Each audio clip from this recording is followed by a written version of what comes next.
There is one powerful reason people stay in debt that we hardly ever talk about, and it has almost nothing to do with how good you are at math. It's not simply about the interest rate on your credit card. It's not just about creating the perfect spreadsheet or finding a better paying job. The deepest, most stubborn reason so many of us struggle with debt is about how money makes us feel. It's about the quiet, invisible emotions that guide our hands when we reach for our wallets, the feelings that whisper to us in the middle of the night long after the stores have closed and the bills are left unopened on the kitchen counter. Most of the advice you will ever hear about getting out of debt is centered on numbers. We are told to cut our expenses, to track every penny, to make a budget, and stick to it no matter what. People will tell you to earn more, to start a side hustle, to consolidate your loans for a lower monthly payment.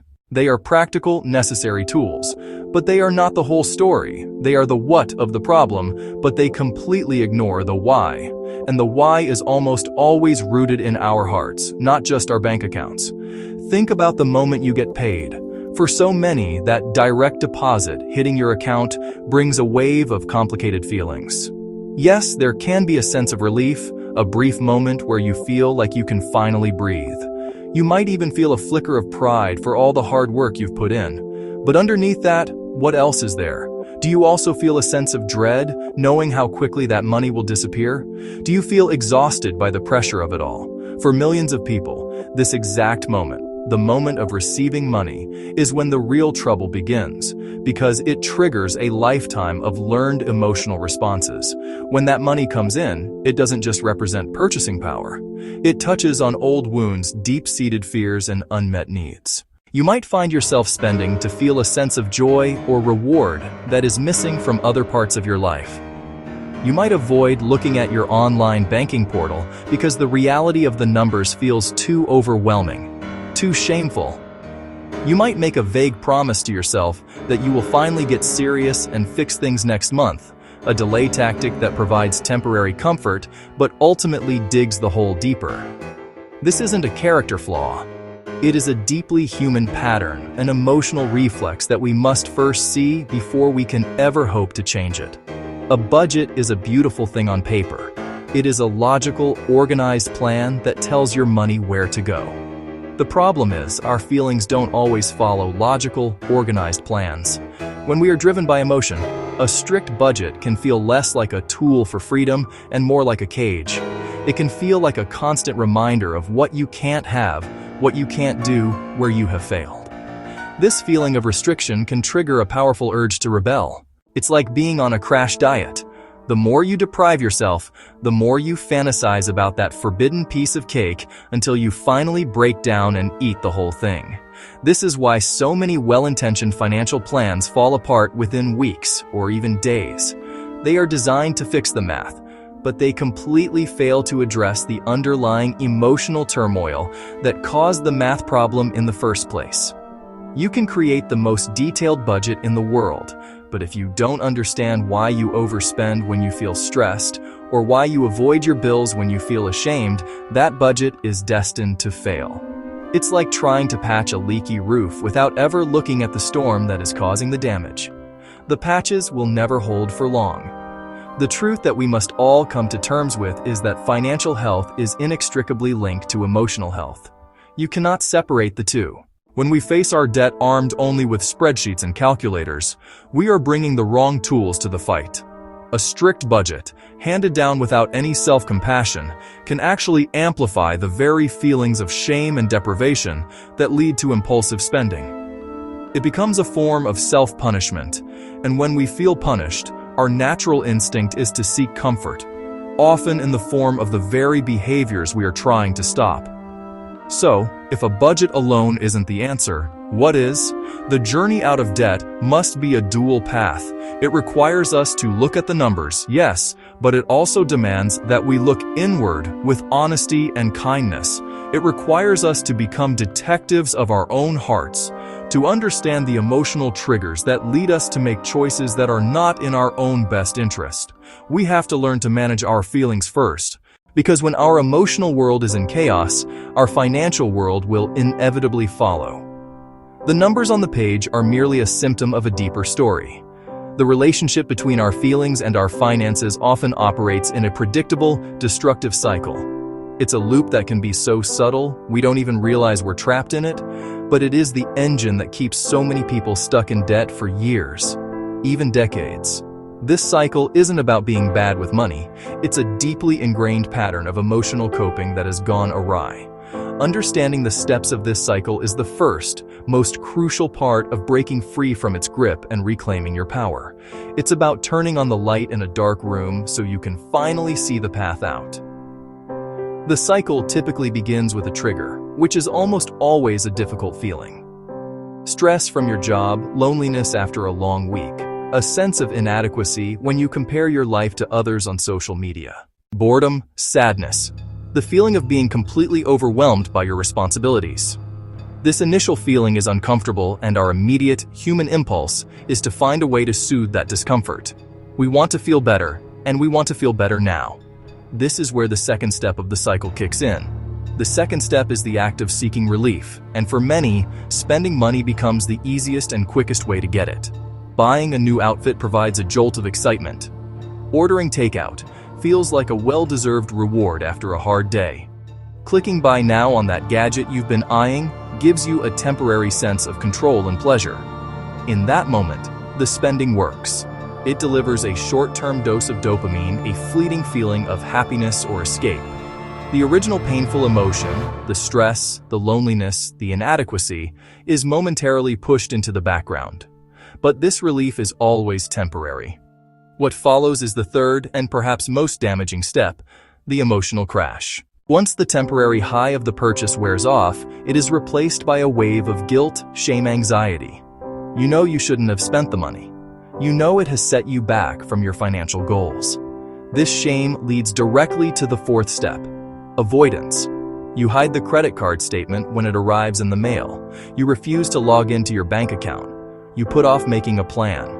This avoidance creates more stress and anxiety, which then acts as a new trigger, starting the entire destructive cycle all over again. Let me tell you a story about a woman I know, a wonderful woman named Maria. Maria is one of the hardest working people you could ever meet. She works 2 jobs to make ends meet, one as a caregiver in the morning, and another cleaning offices late at night. She is responsible, she pays her rent on time, and she is sending money home to help her family. On paper, Maria is doing everything right. She is careful with her money, most of the month packing her lunch every day and turning down invitations to go out with friends. But something happens to Maria on payday. That Friday, when the money from both of her jobs lands in her bank account, a switch flips. The exhaustion from all those long hours, the feeling of constant deprivation, it all comes to a head. She walks past a store on her way home and sees a beautiful dress in the window. She tells herself, I deserve this. I have worked so hard. She goes in and buys the dress, feeling a rush of freedom. She decides to treat herself to a lavish dinner, ordering an appetizer, ordering a main course, ordering dessert. For that one evening, Maria feels powerful, feels happy, and free from worry. The joy, however, is fleeting. By Saturday morning, a heavy cloud of regret has settled over her. She looks at the shopping bag with the new dress and feels a knot of guilt in her stomach. She knows that money was meant for her car payment or to chip away at her credit card bill. The shame is so intense that when her credit card statement arrives in the mail a week later, she shoves it in a drawer, unopened. She tells herself the same thing she always does. I will be better next week. I just need to be more disciplined. But the underlying feeling of being overworked and deprived hasn't gone away.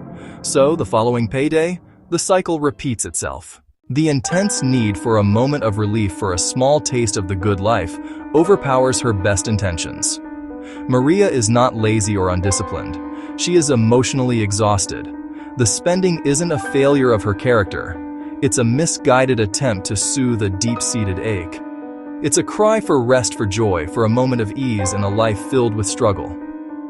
Until Maria finds a healthier way to give herself that rest and acknowledge her exhaustion, the cycle of reward and regret will continue, keeping her trapped no matter how hard she works. One of the most powerful emotions that keeps people locked in debt is fear. It's not just a general worry, it's a deep, paralyzing dread that can take over your life. It's the fear of looking at your bank account and seeing a number that is lower than you expected. It's the fear of opening a bill and confirming what you already suspect, that you are further behind than you thought. It's the fear of the phone ringing and seeing the name of a creditor on the screen. This fear can become so immense, so all-consuming, that it leads to complete and total avoidance. Avoidance is fear's closest companion. It's the mind's way of protecting itself from perceived pain. If looking at the numbers causes anxiety, the brain learns a simple trick: don't look. If talking about money creates conflict or shame, the brain says, don't talk about it. So, we let the mail pile up on the counter. We ignore the emails from our credit card company. We change the subject when a loved one asks how we're doing financially. We live in a state of willful ignorance, pretending that if we don't acknowledge the problem, it might just go away on its own. This behavior is completely understandable. When a problem feels too big to solve, our natural instinct is to shut down. The mountain of debt can seem so high that taking even the first step feels pointless. You think, what difference will paying an extra $20 make when I owe thousands? This feeling of hopelessness breeds inaction. The avoidance provides a temporary sense of relief, a brief reprieve from the crushing weight of the truth. But in reality, avoidance is like pouring gasoline on a fire. It allows the problem to grow unchecked in the darkness.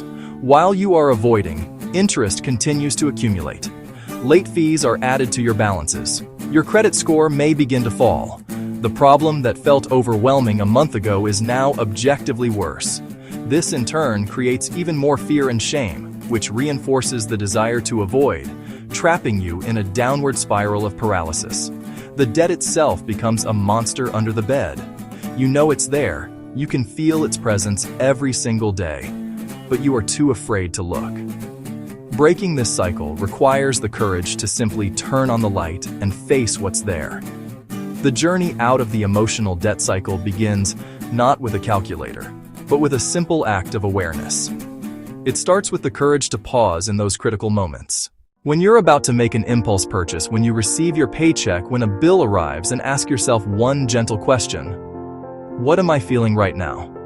This step may sound deceptively simple, almost too small to make a difference, but it is the most powerful thing you can do to begin reclaiming control.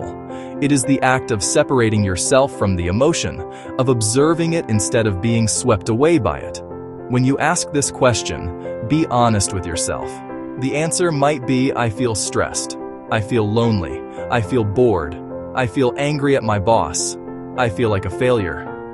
Whatever the feeling is, your only job in that moment is to name it. Say it out loud to yourself, even if it's just a whisper. Right now, I am feeling a wave of anxiety. Or, I am feeling the urge to spend because I am sad.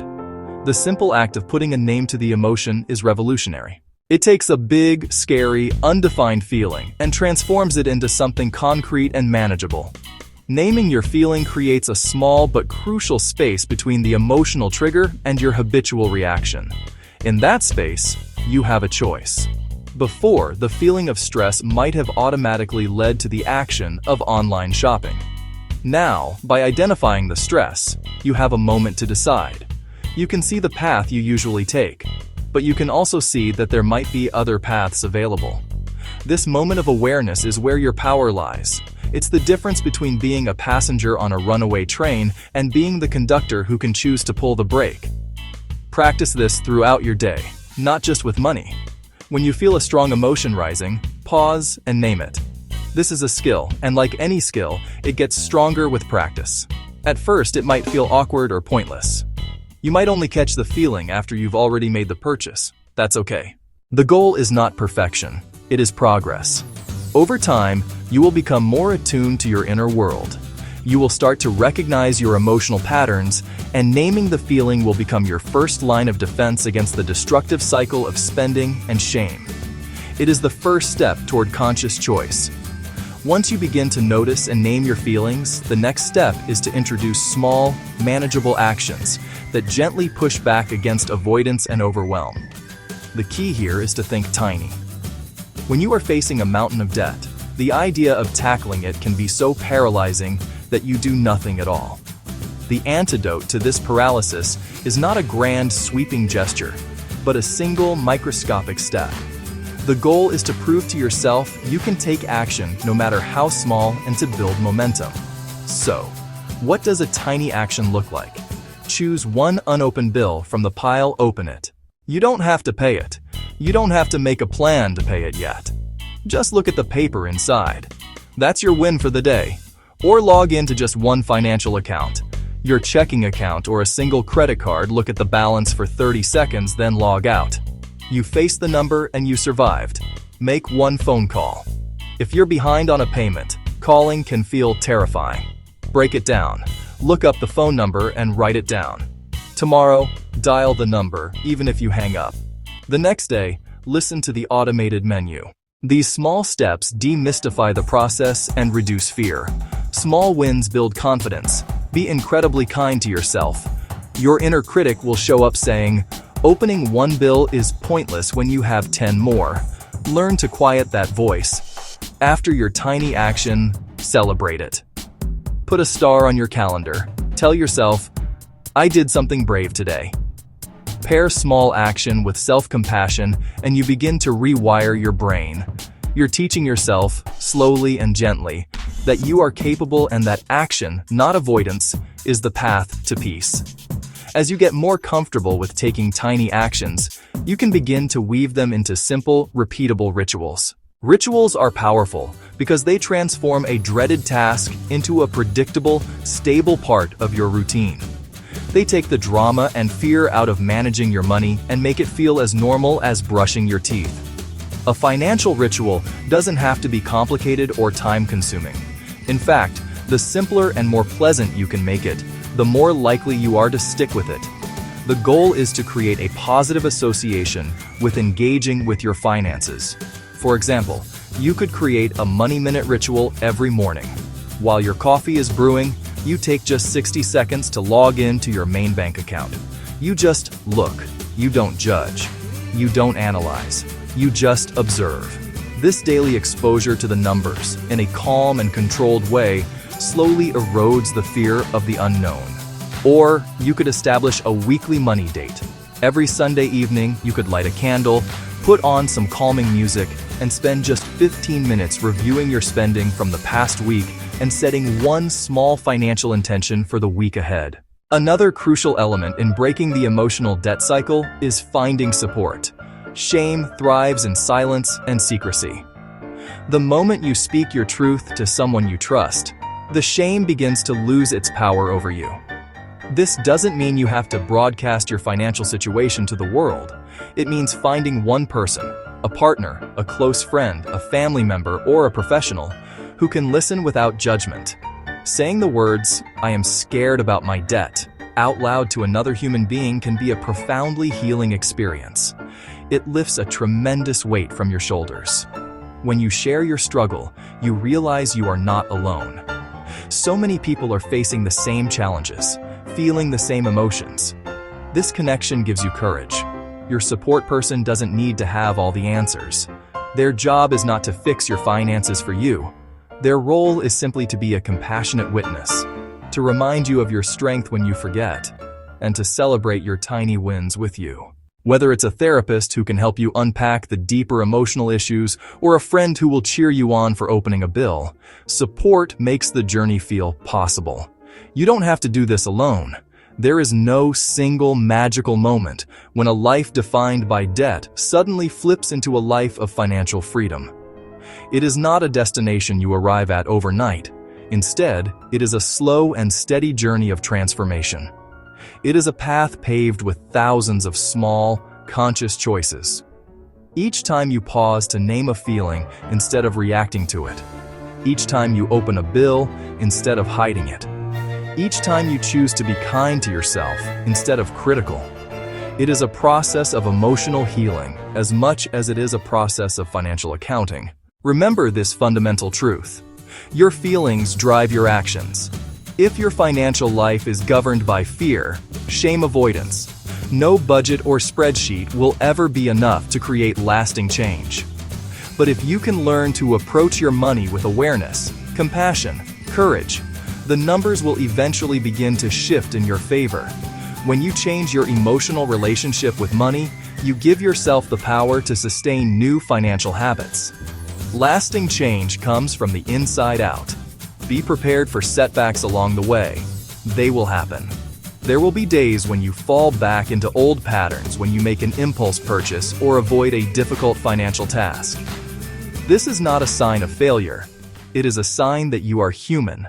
When a setback occurs, the goal is not to spiral into shame, but to get curious. Ask yourself, what was I feeling in that moment? What can I learn from this? Then, recommit to your next tiny, kind action. The path to freedom is not a straight line. It is a journey of learning, adjusting, and always moving forward. You do not have to fix everything at once. You do not need a perfect plan today. All you need is the willingness to start with one small, honest step. Real change begins with one simple question. How am I feeling about my money right now? Answer it with kindness. Then, take one tiny action that moves you toward clarity instead of away from it. When you practice this, money slowly stops being a source of fear and starts becoming a tool you can learn to master. You are more powerful than your debt because you have the power to change how you feel. If you are ready to stop the cycle and build a new relationship with your money, I invite you to take that first small step right now.